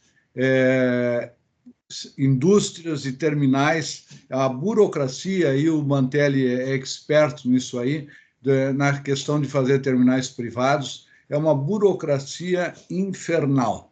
Então, ao invés de ter políticas que incentivem a utilização do modal hidroviário, ninguém quer brigar com os demais modais nessa questão da hidrovia. É questão de complementaridade. Por isso que eu falo no case de sucesso que nós temos aqui do Tecom Rio Grande. O que faz o Tecom Rio Grande? Aqui na região metropolitana de Porto Alegre, ele, num raio de 100 quilômetros, ele recolhe as cargas containerizadas, bota no terminal aqui na região metropolitana e daí vai para o Porto de Rio Grande por hidrovia. Daí você pergunta, e qual é a vantagem disso? Além das questões de custo, que devem diminuir, nós estamos tirando uma quantidade enorme de caminhões da rodovia. Se eu pegar um outro exemplo rápido, a companhia de celulose aqui, que é de um grupo chileno, que é a CMPC, ela traz de Pelotas toras de madeira, que é a sua matéria-prima, para a fábrica aqui em Guaíba, que é em frente a Porto Alegre. Dali, a mesma embarcação que trouxe as madeiras, ela leva a celulose para exportação em Rio Grande. Essa movimentação, para você ter uma ideia, são 2.700.000 toneladas ano. Quando eu falo esse número, e agora eu sempre traduzo ele para caminhões, isso representa, por ano, 90.000 caminhões que eu tiro da estrada, dessa BR-116, todo ano. 90.000 caminhões, são 90.000 motores funcionando, são 90.000 vezes a quantidade de pneus que tem cada transporte rodoviário, e nesse meio que hoje tanto se fala do ESG, que está na moda, né? Emissões de gás carbônico, tudo mais, está aí um transporte que teria tudo para ser estimulado. Eu não quero brigar com os demais modais, mas o governo tinha que ter essa visão de enxergar isso e aplicar nisso. Só que, de novo, você vê corte de fita de estrada, de acesso rodoviário, políticos indo lá cortar a fita da inauguração disso, daquilo. Eu nunca vi, e trabalhei nessas hidrovias há mais de 40 anos, esses cabelos brancos aí não existiam quando eu comecei a dragar os rios. Eu nunca vi nenhum político ir lá cortar a fita porque inaugurou o canal de Cacimbinhas, canal da Feitoria, coisa que eu vale que foi dragado. As manutenções dessas hidrovias foram deixadas num segundo plano. Não tem regularidade em manter essas hidrovias, quando elas deveriam ser justamente o contrário. Elas tinham que estar sendo estimuladas. Vamos usar mais, vamos dar algum tipo de benefício para quem usa, seja para a indústria, seja para o macroatacadista, seja para quem, seja lá quem for que utilizar o transporte hidroviário ter esse benefício. É assim que a gente muda uma matriz de transporte. Essa é a minha visão, pelo menos. Bom, eu queria... eu estou vendo aqui na reunião a presença do Antônio Bacelar. Eu queria confirmar se ele está presente. O Bacelar foi presidente da NUT, foi presidente da BTP. E aí, Bacelar, é um prazer tê-lo aqui. Você quer fazer alguma consideração? Obrigado, Walter. Boa tarde aí a todos. Estão me ouvindo bem, não? Sim. Ok, eu quero, antes de mais nada, me solidarizar com esta tragédia, com todos os gaúchos e gaúchas, com certeza, e me sinto honrado a associação que tenho no coração, porque atuei nela, assim como atuei na BTP, não da BTP, desde a sua criação, e o convite me fez ficar muito honrado. Eu peço desculpas, por incrível que pareça, por ser um homem de logística, eu cheguei atrasado à reunião, então perdi boa parte da mesma. Ouvi alguns comentários desde o meu grande amigo Mantelli, mas são assim comentários que eu entendo que todas as pessoas que atuaram e continuam atuando na logística conhecem, vivenciam, contestam, reclamam, posicionam, e ela permanece sempre a mesma. Quer dizer, eu ouvi aqui agora uma pergunta do Leandro, meu ex-companheiro aí de ANUT, de longas datas, e a resposta parece que o Rio Grande do Sul está mais ou menos, não está mais ou menos, mas está no conceito da posição semelhante de matriz de transportes equivocada que existe no Brasil. E a luta por mudar isto, essa matriz é concentrada de um modo geral no Brasil de 65%, 67% em rodovias que são 12% consideradas como boas ou ótimas, é uma incoerência que não tem tamanho. E eu vejo que isso também se aplica ao estado do Rio Grande do Sul. Mas eu acredito, neste momento, que estes são conceitos mais amplos que devem ser colocados sempre em pauta por todos aqueles que trabalham pela logística do país. O que eu imagino, e não sei se foi falado antes, é que se deveria tratar de uma situação logística emergencial para se ajudar o Rio Grande do Sul, o Estado. Emergencial, que talvez fosse uma pauta, me desculpem, que talvez fosse uma pauta um pouco diferenciada da pauta geral de logística que tanto a BTP como a NUT atuam fortemente, mas uma pauta com uma prioridade maior para ajudar o povo gaúcho. Eu acho que nós poderíamos pensar em alguma coisa nesta linha, não sei se foi dito isso antes. Eu tenho uma relação forte com os gaúchos, porque fui 27 anos funcionário da Gerdau, empresa gaúcha por tradição. E pela NUT, eu quero encerrar minhas palavras apenas me colocando à disposição, através da NUT, evidentemente, para qualquer situação, qualquer projeto, qualquer ajuda neste momento e em momentos futuros que eu possa dar com relação a contribuir de alguma forma para a recuperação, ou pelo menos para minimizar, através da logística, essa situação crítica pela que passa o Rio Grande do Sul. Agradeço a todos e, mais uma vez, agradeço muito a consideração da ANUT em me convidar a participar. Forte abraço a todos. Obrigado. A ANUT agradece a sua participação e a sua bela presidência, que exerceu por 2 ou 3 mandatos, e você deixou saudades na casa. O Luiz Afonso quer fazer algumas considerações complementares. Esteja à vontade. Não, obrigado, Renato. Não, até em relação à questão que tu levantaste de que existem recursos e o Brasil acaba não utilizando, né, por N motivos. Eu só queria aproveitar, eu tive 2 passagens que eu acho muito ricas na minha vida profissional. Uma foi na NTT e outra foi mais recentemente na Agência de Regulação aqui do Estado, que é múltipla. Ela regula vários setores de infraestrutura ao mesmo tempo. E uma das coisas que eu, inclusive em conversas que eu tenho com players internacionais, etc., nessa questão financeira, é que, na realidade, as questões institucionais no Brasil elas são muito frágeis, vamos dizer assim. Então, por exemplo, né, eu acho que isso contribui muito. E, infelizmente, eu acho que nessa linha aí é muito importante. Eu acho assim, nós temos questões de curto prazo, de médio e longo prazo, mas elas são todas elas interligadas. Então, nós temos questões emergenciais para responder. Tem uma imagem que permite assim uma caricatura que eu acho muito engraçada, eu uso muito quando sempre que posso. Então, na pré-história tem alguém lá com uma roda quadrada e tem alguém com uma roda redonda ali, dizendo, escuta, isso aqui é melhor. Aí diz assim, não, eu não posso porque eu estou agora trabalhando, então eu não posso usar essa redonda aí. Ou seja, na realidade, como nós temos uma estrutura hoje, né, que no setor de infraestrutura, ao qual a logística naturalmente faz parte, em que nós temos agências reguladoras nos vários níveis de Estado, né? E aí a gente começa a fragilizar esses órgãos, como as agências reguladoras, por exemplo, né? Eu vou fazer uma afirmativa aqui meio relativamente forte, né? Eu diria que hoje nós não temos agência reguladora no Brasil, né?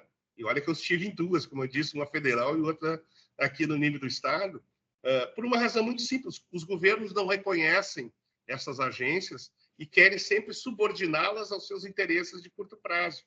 Então, isso, me parece, faz parte e ajuda a essa dificuldade da gente conseguir, com todos os atrativos que a gente tem aqui no país, de atrair recursos. Recurso internacional está sobrando.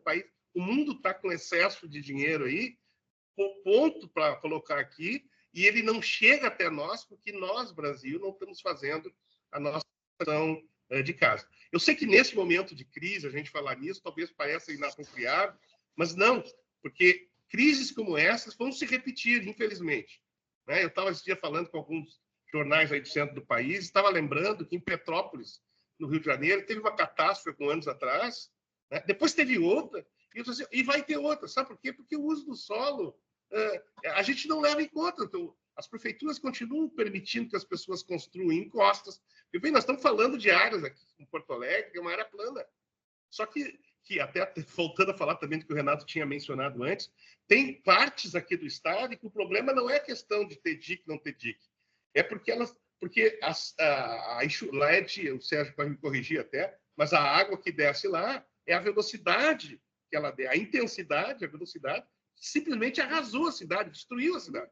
Aqui teve alagamentos, e lá a cidade foi destruída porque foi levada abaixo, que é em áreas mais elevadas. Mas então, o ponto central, aí eu volto, porque a palavra planejamento, que para mim é muito cara, é esta integração entre as diferentes ações.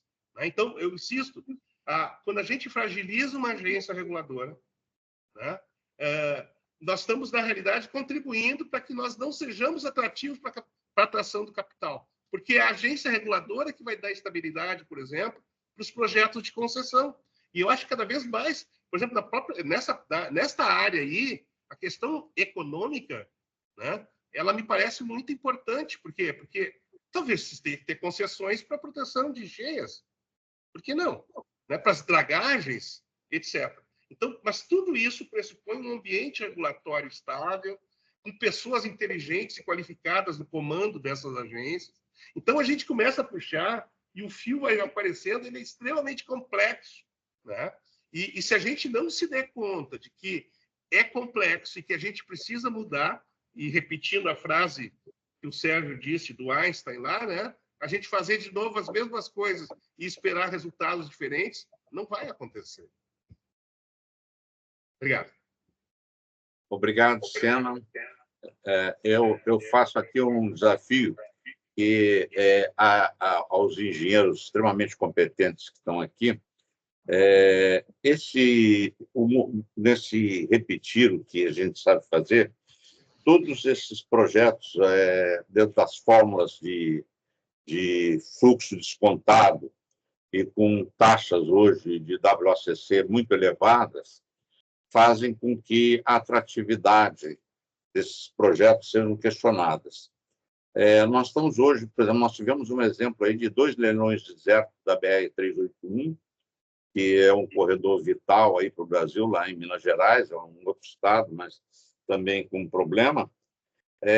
O que está acontecendo? Alguma coisa está errada que o setor privado nacional e o internacional a gente não consegue captar dinheiro para o país. O planejamento ainda é uma coisa barata.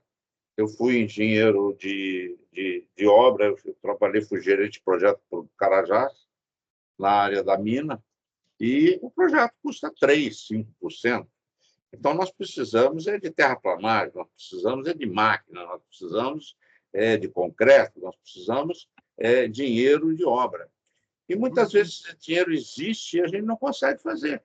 Então, eu acho que tem 2 pontos. Nós temos que aprender a gastar dinheiro em obra e temos que aprender a ter novos meios de captação. Eu acho que fazer os programas setoriais, eu acho que, de alguma maneira, a gente sabe. Agora, eu sou gaúcho, né? Vim para o Rio cedo, mas eu tenho o coração aí no Rio Grande, e eu bateria imediatamente hoje na porta do governo, que está fazendo esses programas setoriais como prioridade de projetos táticos, e meio que, se disser isso, eu vou dizer que é mentira, mas eu atropelaria essas prioridades rodoviárias e ferroviárias para o Brasil, e dizendo, olha, hoje nós temos que botar dinheiro emergencialmente no Rio Grande do Sul. A palavra ainda está aberta, nós já avançamos no horário, mas, dado o tema e a permanência de muita gente no evento, e não é comum, está aberto para mais considerações. Quem quer falar mais?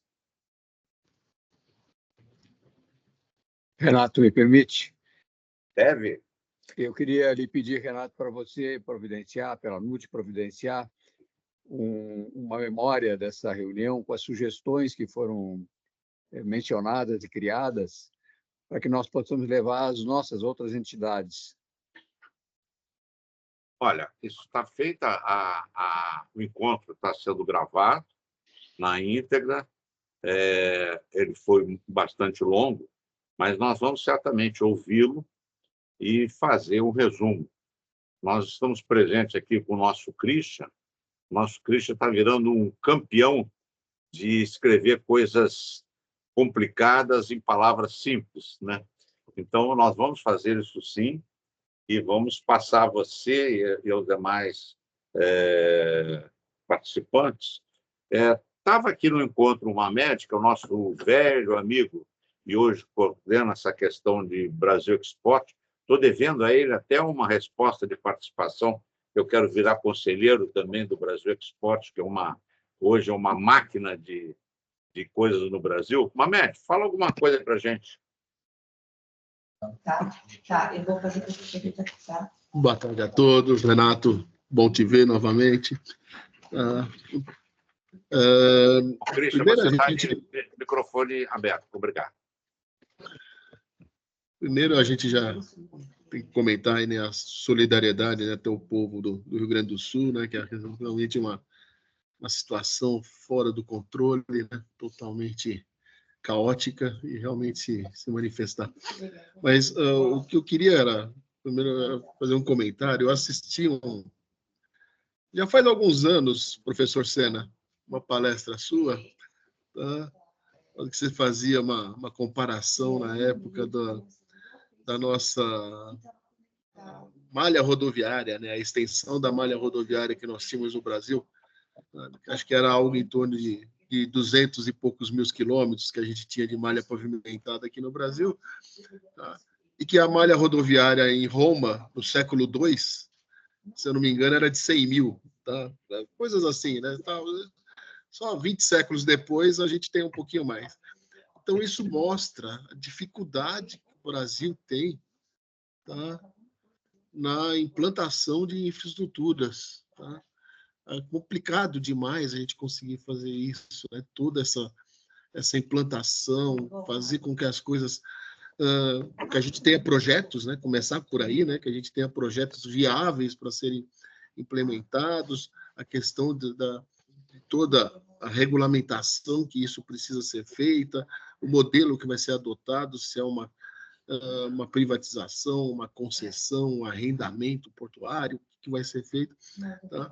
Então, tudo isso dificulta muito, né? E eu acho que a gente tem que, de certa forma, pensar nessa questão agora de recuperação do estado do Rio Grande do Sul, tá?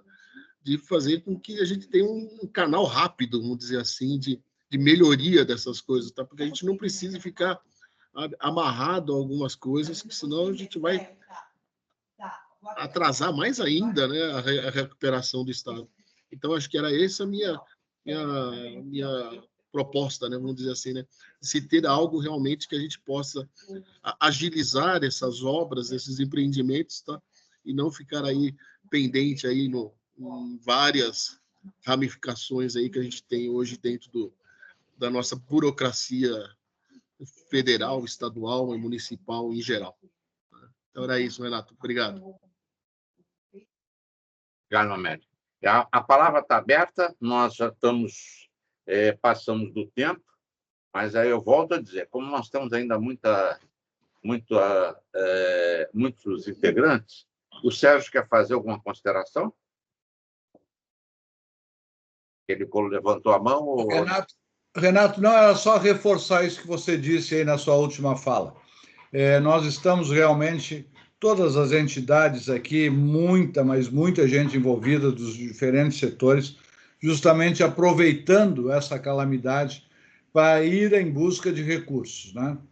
O governo federal vai ter que abrir a mão, nós vamos ter, várias medidas estão sendo tomadas aqui pelo próprio Estado do Rio Grande do Sul, já foi aprovado, inclusive, durante 3 anos, o Estado não terá que pagar o serviço da dívida, né? E nisso aí são algo como 12 bilhões, mais ou menos, de reais, e assim outras iniciativas estão sendo tomadas aí, justamente focando nisso que você disse. Tem que aproveitar esse momento, essa oportunidade, para a gente fazer um ataque muito forte nessa questão do restabelecimento, seja das rodovias, seja das ferrovias, seja nas próprias hidrovias, com as dragagens, e já estou vendo aí uma movimentação do DENIT nesse sentido, de verificar a situação que ficaram os rios aí, provavelmente com muitos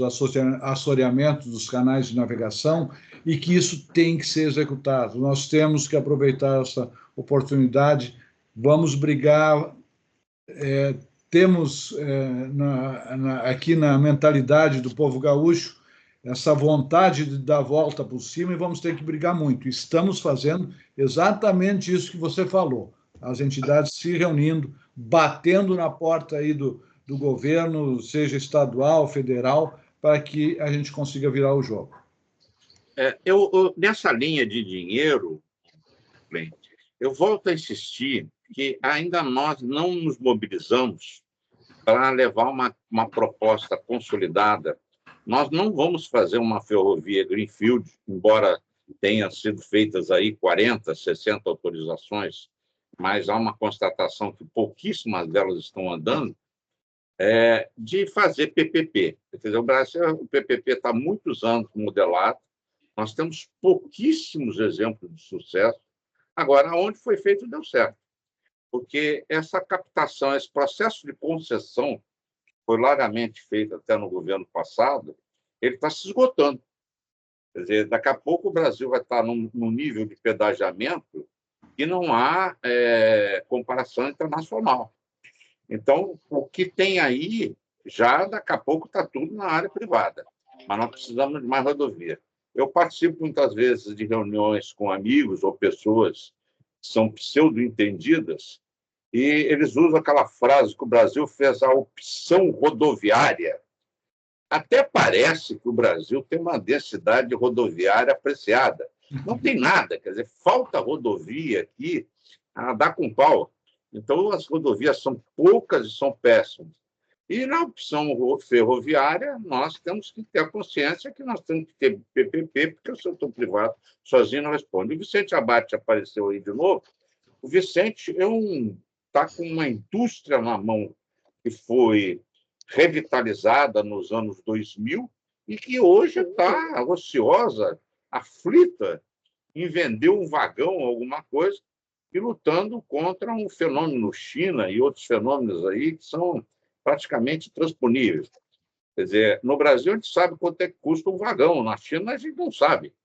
Então, eu acho que isso é outra coisa que a gente tem que fazer. Nós não estamos aqui pedindo proteção, mas estamos pedindo uma coisa de equidade. Só para a gente ter uma ideia, esse ano passado, 25% do aço consumido do Brasil veio da China. Então, nós temos que fazer um processo reativo em relação a isso, tem muita coisa a resolver. Mas eu não quero falar como eu sou aqui simplesmente mediador, eu estou extremamente satisfeito, eu esperava um quadro pior do Rio Grande do Sul, isso aqui está demonstrando a capacidade da gauchada de recuperação, né? Parabéns a todos. Agora, a palavra continua aberta, senão vamos partir para o encerramento. Se me permite? Permite, Mantelli. O seu censor me liberou. Sim, sim, senhor. Saudar meu ex e grande presidente da BTP, né? Tivemos uma boa experiência, momentos difíceis, e o Bacelar, com muita maestria, ele soube dobrar o cabo da Boa Esperança. Eu sou muito grato a ele. Mas deixa eu dizer o seguinte, aquilo que o professor Sena e o Klein falaram, é a questão de causa e efeito. Né? Na época da BTP, eu levantei os últimos planejamentos, tinham 18 planejamentos envolvendo portos. A questão de 30, 40 anos. 18. Nenhum foi implementado. É a mesma causa. Eles fizeram um trabalho, o PELT, muito bem feito, e o que aconteceu? Troca de governo. Então, o nosso problema se chama descontinuidade do governo. E aí vem aquilo que o Klein disse assim, tem que ser um órgão de Estado.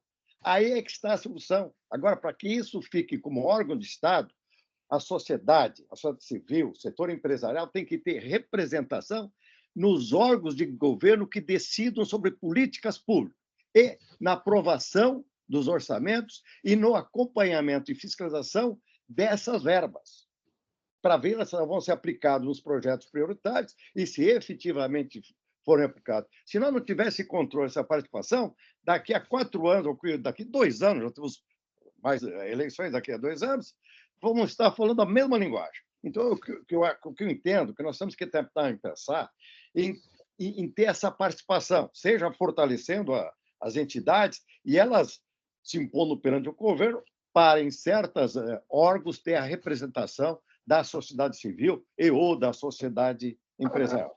Isso, sem fazendo isso, vem governo, muda governo, vocês tiveram essa experiência, como os outros, na própria União, quantos planejamentos, nenhum foi implementado, pelo menos na questão portuária.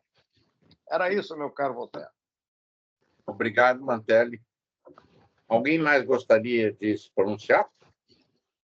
O assunto logístico é sempre apaixonante, né? E a gente não desiste, embora a gente veja muita coisa se repetindo, mas eu continuo num processo de otimismo. Quem mais gostaria de falar? Não havendo mais pronunciamento, eu acho que nós já avançamos 25 minutos do tempo, e bem avançado. Queria parabenizar todos. O assunto, pela presença da reunião, eu diria que o evento foi um sucesso. Eu queria novamente agradecer aos nossos participantes, um especial agradecimento ao Arno, que foi o articulador dessas presenças extremamente relevantes aí com o seu conhecimento. E eu vou dar, então, como encerrado e agradecendo a presença de vocês. Se alguém quiser um pronunciamento adicional, a palavra está aberta. Renato, muito obrigado pelo convite e espero que as sugestões daqui saídas tenham repercussão em outras entidades e que nós possamos avançar. Vamos fazer, além do executivo, eu lembraria também, quem tem tido um bastante sucesso na questão da mobilização de pleitos, tem sido o agronegócio através de uma frente ampla na Câmara, no Congresso, e nós ainda não conseguimos isso na área de logística. Eu acho que nós temos que ter lá uma Câmara forte no Congresso, congresso de entidades voltado ao assunto logístico. Mas isso eu acho que nós temos que construir e vamos conversando depois para caminhar nessa direção. Então, obrigado a todos. Eu vou fazer, então, a despedida. Uma boa tarde, um bom tudo. E, agradecendo, eu vou encerrar. Até logo a todos. Logo, gente. Um abraço. Tá? Um abraço. Boa tarde, tchau. Um abraço a todos. Até mais. Obrigado, pessoal. Boa tarde. Devendo um telefonema, eu vou falar com você. Sem pressa. Fique à vontade. Um abraço, Renato. Tchau, tchau. Abraço a todos.